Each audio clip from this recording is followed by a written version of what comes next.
Leo tunapoangalia mmomonyoko wa maadili katika jamii, mara nyingi tunawalaumu watoto, na wakati mwingine tunasema hivi vizazi vya sasa.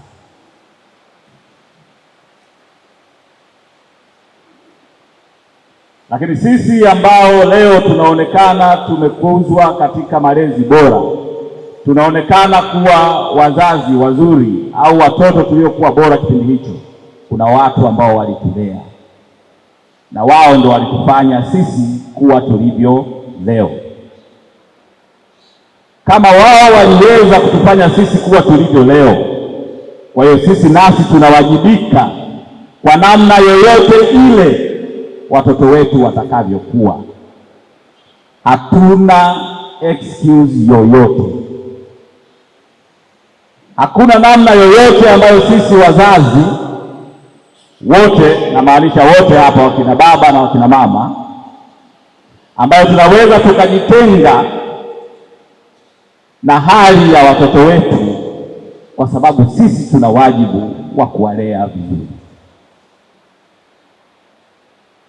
Kwa hiyo matokeo tunayoyaona kwa watoto wetu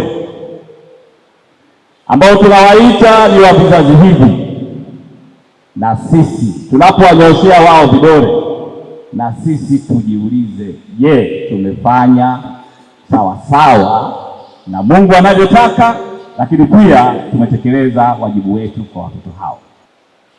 Kwa hiyo mara zote tusiangalie tatizo peke yake, turudi kutafuta chanzo cha matatizo ili tuweze kuyatatua matatizo yanayowakumba watoto wetu vizuri zaidi.